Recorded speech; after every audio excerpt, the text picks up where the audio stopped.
Thanks a lot. Thanks a lot for nothing. Those damn daddy presenters are putting me off the show. Oh, vote peanuts. Vote what? Vote peanuts.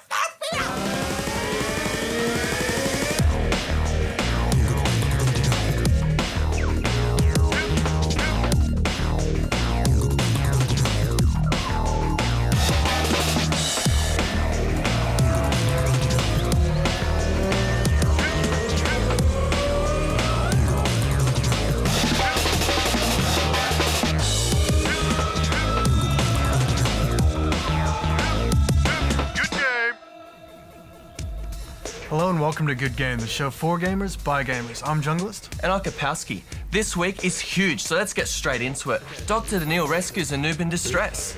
And we try and solve the problem of the gamer's diet. We review the new LEGO Star Wars game and Joint Task Force. And for all you RTS fans, we get a sneak peek at the upcoming Supreme Commander. But first, let's see what's making gamers news.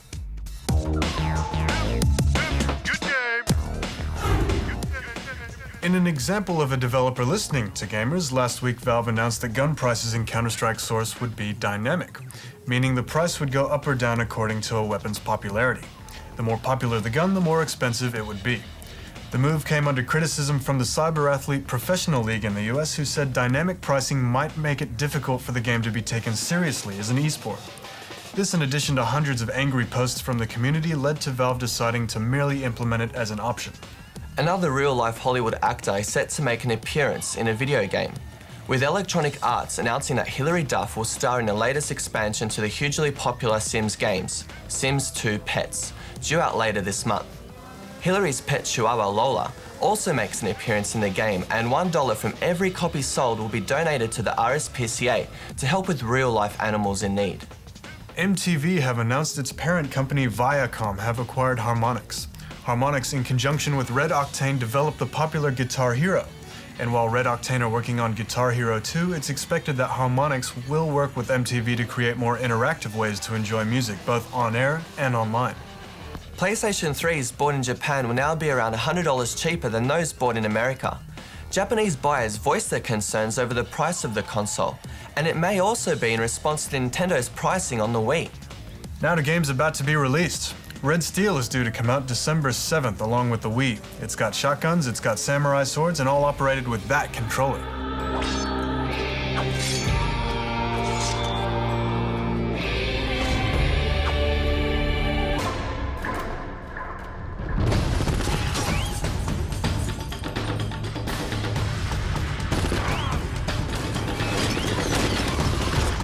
And from the makers of Prince of Persia comes Assassin's Creed. This one's for the PS3.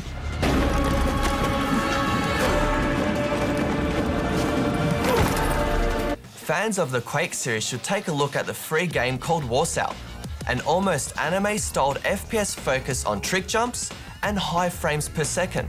It's currently in its beta 2 stage. And finally, the yellow monkey you love to hate has been voted off the island of Good Game by you, the viewer. Despite a large number of people voting to spank the monkey, the vast majority selected Monkey Go.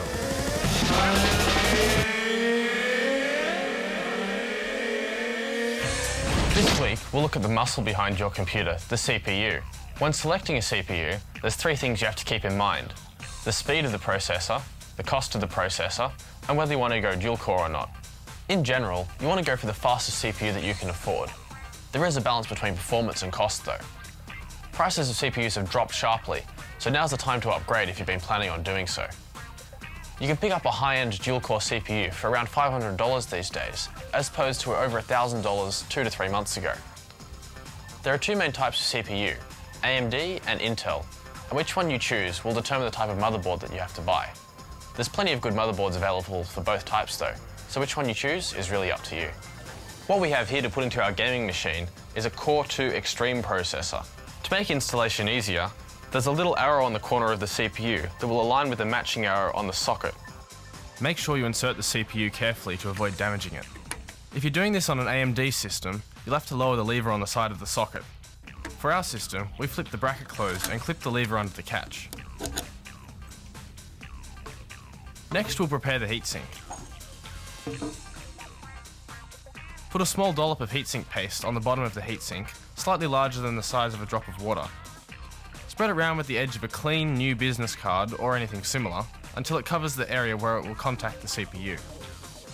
Place the heatsink onto the CPU, being careful to align it with the tabs or holes of the socket. You may have to use some force to clip the heatsink down. This is normal, but just make sure that you're applying the force evenly without putting direct pressure on the CPU or bending the motherboard. Some heatsinks additionally require you to screw them down. Next week we'll look at motherboards, what makes a good one and what you need to do to install one in your case.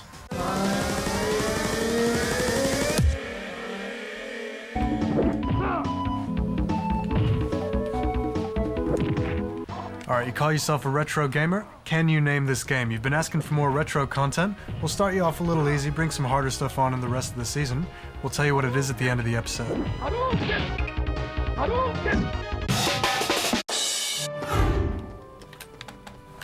Lots happening on the forums? Oh, RTS fans aren't happy, man. Why is that?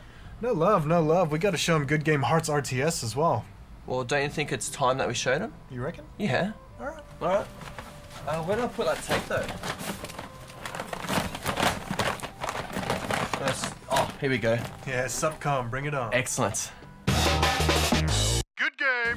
A lot of RTS games focus on tactical, small-scale battles. With Supreme Commander, the idea was let's bring the strategy back in and give players a more emphasis on war and give them the opportunity to have a more strategic decisions of the game and the big picture. And a lot of the way we did that is by pulling out with the zoom feature so that you can actually pull back and see the entire theater of war on these much larger, full-scale maps.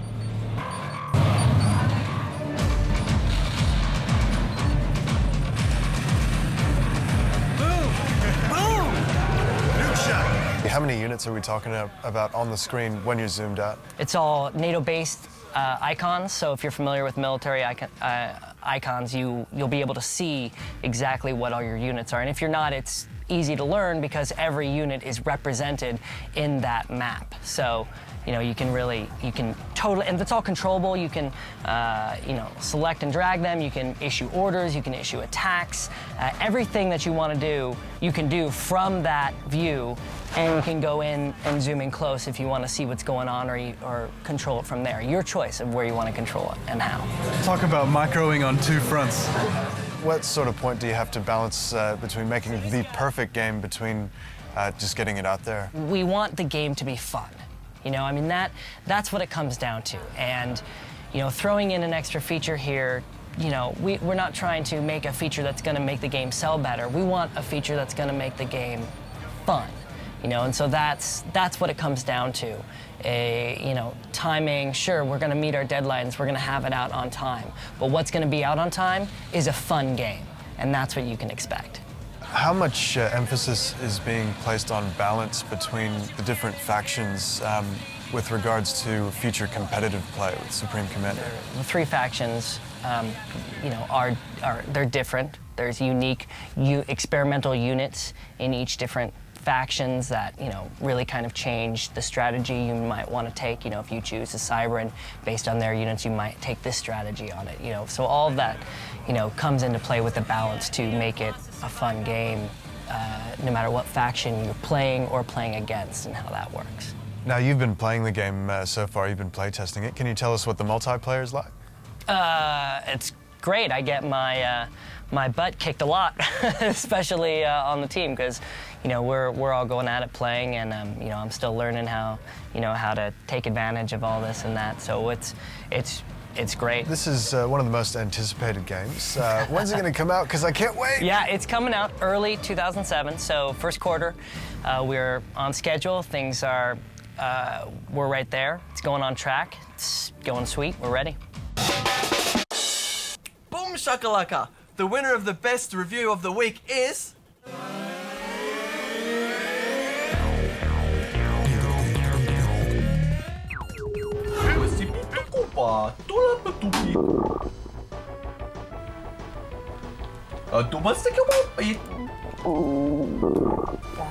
Dude, I'm hungry. Have we got any 2-minute noodles left? No, we're out. Any pizza, toast, anything? No, we're all out, man. Dude, I think we're gonna have to learn how to... No, man, don't even think about it. We have to. No, it's not happening. Get a hold of yourself, man. We're gonna have to learn how to cook. All right, let's jet.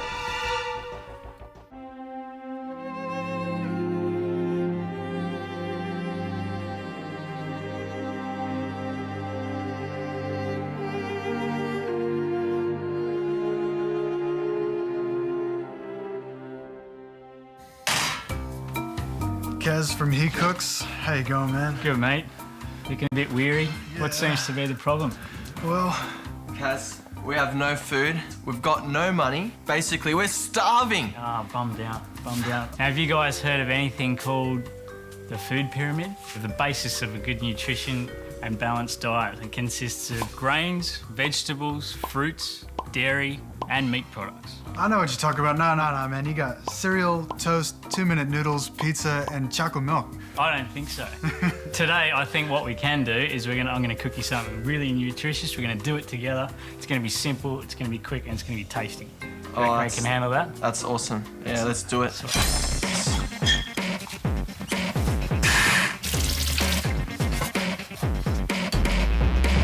All right, so step one, we're gonna roast our pine nuts, okay? So in order to do that, we're gonna need a stove and we're gonna have to light it. You reckon you can handle that? First, you need some gas, buddy. Yeah. Very important. I knew sort of that. element. That's it. Cooking with gas, mate. Beautiful. Double kill. All right. Boom, Now, gas game shot. on. Pans on. Grab your pine nuts and roast away. Yeah. That's it. Take them off, pour them into your bowls. All right, stage two. Basically, you're gonna crush some garlic. I'm gonna show you how to peel garlic. Really easy way to peel it. Put your blade on the garlic and just give it a crunch. All right. It's a big knife, man. It's a BFK. You keep your fingers out of the way and just rock your knife through it, yeah? You gonna kill someone with that or what? I think something like this is more up your alley. So what we're gonna do is quickly wash the tomato, very important, okay? Stab it into the core and spin it around. Stage three, now what we're gonna do is we're gonna grate some Parmesan, okay? Watch the fingers. Having problems here, Doc? Why don't you try turning it up the other way? Stage four, now what we're gonna be doing is we're gonna actually be putting everything together. Basil, in it goes. This is a mortar, this is a pestle, I know a lot about mortars. This will be good. yeah? Pine nuts, garlic. It's gonna taste pretty average unless we give it a bit of salt. Bit of pepper, in it goes. Olive oil, okay? All right, now pick up your pestles and grind on. I'm beating you, man. I'll always beat you, man. You can't beat me. All right, well, I'm gonna beat you both and I'm gonna do it the modern way, all right? Dude, Hacks. that's just cheating right there. Hacks, No, hacks, it's not. hacks. It's called smart. Hacks. Hacks. And I'm done. How about you guys? Oh, I'm still going, mate.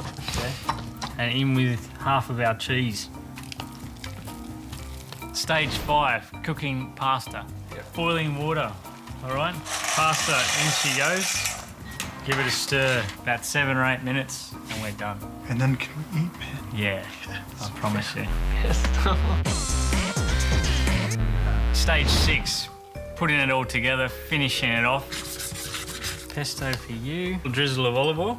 And our tomato. Oh. Scusi. Scusi. Scusi. All right, let's serve it up. And a bit of Parmesan on top to finish it off. Voila. Voila. There you go, boys. We did it! So, game over. Game over. All right, sweet. Let's get cooking. Man, how good was that? Oh, we're never gonna go hungry again. Oh, man. Oh my, there is a noob in trouble. I'll see how important it is. Oh, it's pretty bad. Hang on, I'll message the doc. Hello, friends. Got a problem? Yeah, this dude's totally crashed his whole machine. I don't know what's going on here. Looks like a Trojan to me. All right. Loser has to stay and cook, all right? Noob, cook, noob. Here you go. Mr. Chef, I'm out of here. See you later.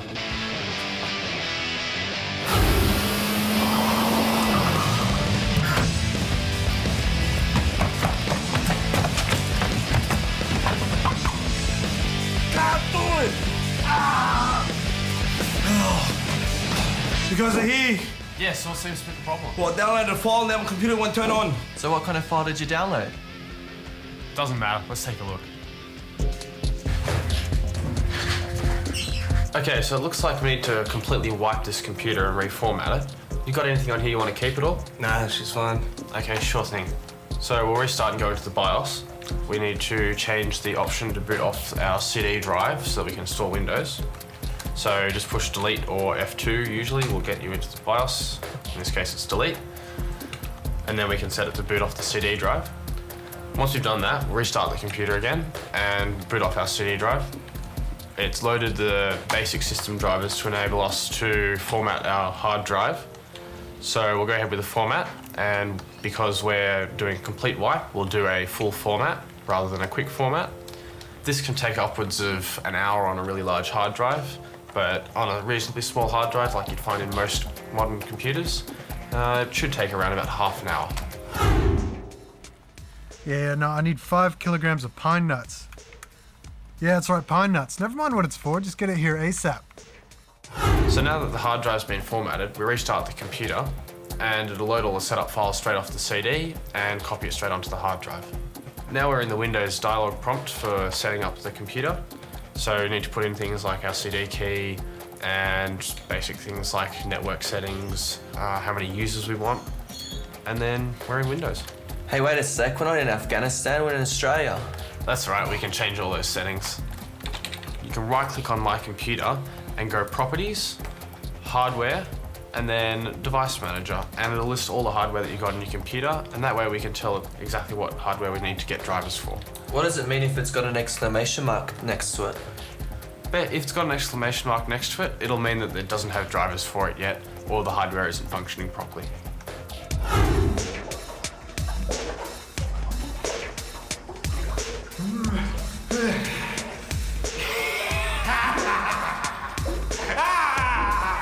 So when we go to the manufacturer's website, we'll be able to look up drivers under the download section usually, and it'll let us pick usually the operating system and what hardware we have, and it'll give us a link to the download for the driver. So what common pieces of hardware need drivers? Usually things like the sound card, the graphics card, and possibly any external devices you have like printers or a scanner maybe, things like that. So how often should I reformat my computer? Depending on use, you probably want to reformat about every 10 to 12 months, I guess. Okay. Okay, so now we're installing the driver for the sound card. Pretty much automated, it just goes through it by itself. It generally takes about 30 seconds and it'll be done. So all you need to do now is reload your games on here. Are you right to do that? Yeah, no, that's fine. Well, guys, thank you for coming today and rescuing my computer. No worries, mate. All right, Doc, let's jet.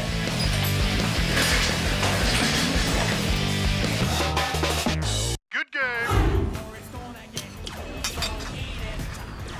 Oh, thanks, dude. Open up your mouth and feed it.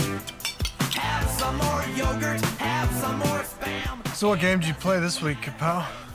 I played Joint Task Force. Go, go, go! Target eliminated. Now, Joint Task Force claims to be a real-time strategy game with no resource management. You gain cash by achieving mission objectives and also saving the media that's filming you in-game, and also civilians. When your character levels up, there's a little small star icon in the top left-hand corner of the avatar.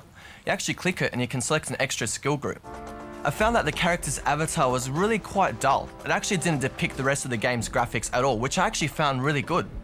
Essentially, Joint Task Force doesn't rely on fortifying your base or having a large amount of troops. It's actually about micromanagement, which pretty much means if you're into that style of game, you might like it.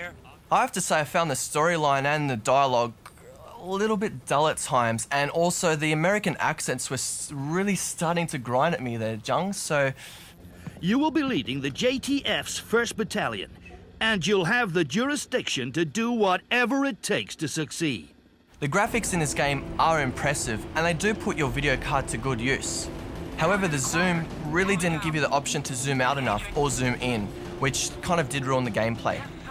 I was also pretty disappointed with the pace of the game. I found out that my soldier was just sitting there for a long period of time waiting for the game to progress. But maybe once I get out of my noob status, that might get a little bit better. The first thing that came to mind when playing Joint Task Force was the uncanny similarity to Police Quest SWAT 2.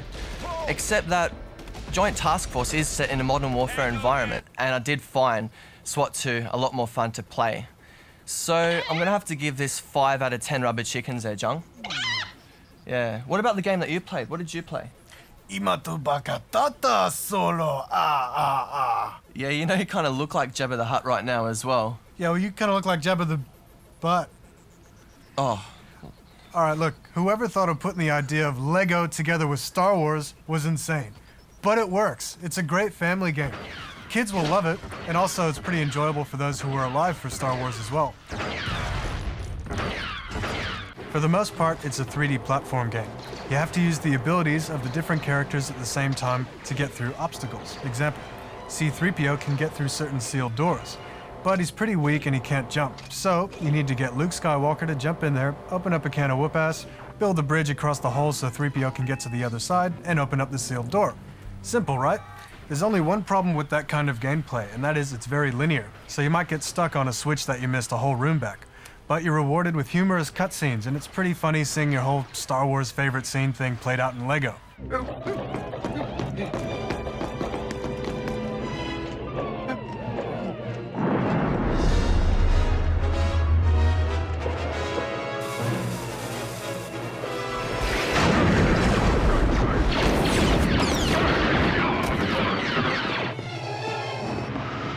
It's pretty much the same gameplay and graphics as number 1, but hey, if it ain't broke, don't fix it, and there's a few improvements.